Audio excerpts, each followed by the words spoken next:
இவர்கள் தான் குற்றம் செய்திருக்கிறாள் என்று உறுதிப்படுத்துகிறதுன்னு நீதிபதி சொல்லிக்கிட்டு இருக்காரு. பயங்கரமாக பாக்கியாவோட மாமியார் அழுகுறாங்க, மாமனாரும் அழுகுறாங்க.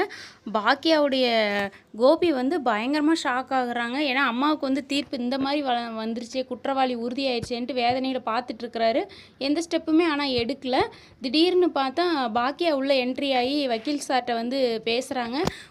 கடைசியாக வந்து நீங்கள் தீர்ப்பு வழங்குறதுக்கு முன்னாடி ஒரு சாட்சியை மட்டும் விசாரிக்கணும்னு நாங்கள் விரும்புகிறோம் அப்படின்னு சொன்னதும் சரின்னு நீதிபதி வந்து ஒத்துக்கிறாரு.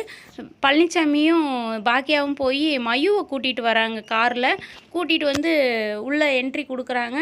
விசாரிக்கிறதுக்கு உள்ளே கூட்டிகிட்டு வரும்போது பயங்கரமாக எல்லோரும் ஷாக் ஆகிடுறாங்க. ராதிகா, கோபி, ராதிகாவோட அம்மா எல்லாருமே மயுவாங்கிறாங்க. மயு தாங்க பாட்டி எந்த தப்பு செய்யலை, எங்கள் அம்மா வந்து பூச்சாடி காலில் பட்டு தான் கீழே விழுந்தாங்க, பாட்டி தள்ளி விடலை அப்படின்னு மயு தான் சொல்லுவாங்க. பாக்கியாவோட மாமியாரை வந்து விடுவிச்சிருவாங்க. பிடிச்சிருந்தா ஒரு லைக் கொடுங்க. நீங்கள் என்ன நினைக்கிறீங்கன்னு கீழே கமெண்டில் சொல்லுங்கள். பார்வதி இருக்க கோட்வேர்டு வந்து வேணும்னே அவங்க இருக்கும்போது சொல்கிறாங்க. அதை பார்த்துட்டு பல்லவியும் வந்து ஃபோன் பண்ணி சொன்னதுனால கண்டுபிடிச்சி டக்குன்னு வந்து பார்வதி கைத்தட்டி கீழே இழுத்துட்டு வராங்க, வாடி கீழே அப்படின்னு. மாமா இவ வந்து நம்மளுக்கு ஆப்போசிட்டில் இருக்க டீமில் வந்து நம்மளோட கோட்வேர்டு சொல்லி அந்த இதை வந்து டெண்டரை வந்து அவங்களுக்கு கொடுக்குற மாதிரி பண்ணிட்டா, பக்கா துரோகி இவ அப்படின்னு சொல்லி பயங்கரமாக பார்வதி வந்து மாமனார்ட்ட எல்லாத்தையும் சொல்கிற மாதிரி காட்டுறாங்க. பல்லவி வந்து அந்த இடத்துல அழுதுகிட்டே நிற்கிறாங்க. நம்ம குடும்பத்துக்கு துரோகம் பண்ண வந்தவ தான் இவ அப்படின்னு சொல்லி அர்ஜுன் வந்து பக்கா ஃப்ராடு இவ அப்படின்னு சொல்லி பயங்கரமாக எல்லாத்தையும் காட்டுறாங்க.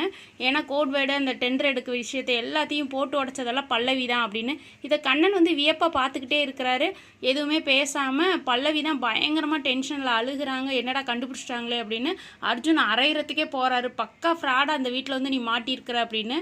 உடனே பார்வதி வந்து இதை வந்து இழுத்துட்டு போய் இப்படி பண்ணுற மாதிரி காட்டுறாங்க. இது கனவா இல்லை ஒரிஜினலான்னு நம்மளுக்கே டக்குன்னு வியப்பாக இருக்குது. பிடிச்சிருந்தா ஒரு லைக் கொடுங்க. நீங்கள் என்ன நினைக்கிறீங்க, கனவா இல்லை நிஜமானு?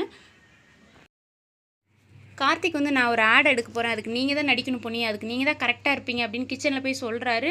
பொன்னி வந்து தயங்கிட்டே வந்து சக்தி ஒரு ஃபோட்டோ எடுக்கிறாராம்மா, நான் அதில் நடிக்கட்டுமா அப்படின்னு கேட்டதும் மாமனார் சொல்லுவார், உனக்கு ஓகேன்னா அவங்க வந்து நடிக்கட்டும் சக்தி அப்படின்னு. எனக்கு ஒன்றும் இல்லைப்பா அப்படின்னு இழுத்துக்கிட்டே சக்தி சொல்லிவிட்டு, ஆனால் சக்தியும் சேர்ந்து நடிக்கிற மாதிரி ஒத்துருப்பார். பழைய சாங்க்கு ஒன்று ஃபஸ்ட்டு போடுவார் கார்த்திக். அது 2 பேரும் வந்து டூயட் சாங் ஆடுற மாதிரி கார்த்திக் வந்து ஃபோட்டோ எடுத்துகிட்டே இருப்பார். இவங்களை இப்படியே விட்டுறக்கூடாது, நிறைய வித்தியாசமாக ஃபோட்டோ எடுத்தால் தான் 2 பேரும் ஒன்று சேருவாங்க, சண்டை போடாமல் அப்படிங்கிற மாதிரி கார்த்திக் வந்து இந்த ஐடியா பண்ணி ஃபோட்டோவை மாற்றி மாற்றி எடுப்பார். பழைய சாங்க்கு சூப்பராக 2 பேரும் போஸ் கொடுப்பாங்க. அப்புறம் வந்து ரஜினி சாங்கு ரக்கம்மா கையத்தட்டு அந்த சாங்க்கு வந்து ரஜினி சாங் எடுப்பாங்க. அப்போ 2 பேரும் மாற்றி மாற்றி அதுலேயும் ஃபோட்டோ எடுப்பாங்க. கார்த்திக் வந்து நிறைய ஸ்டில் அழகழகாக எடுத்துக்கிட்டே இருப்பார். இப்படி தாங்க ப்ரமோ போட்டிருக்காங்க.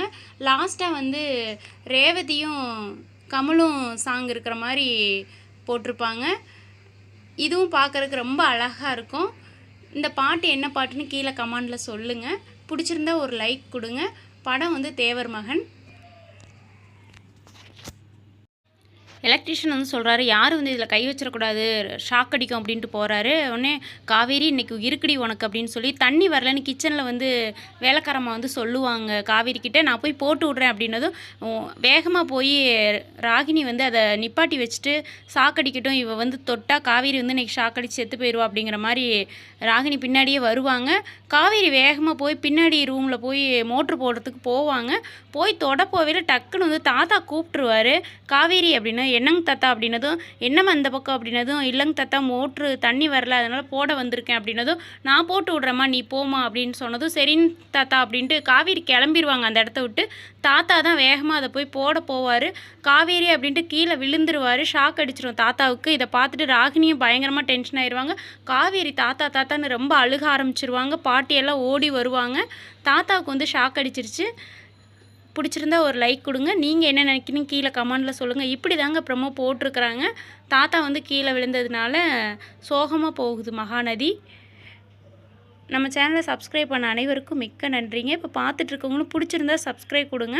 அடுத்தடுத்து விஜய் டிவியில் போடுற ப்ரமோ நாங்களும் எங்கள் சேனலில் வாய்ஸாக கொடுக்குறோங்க.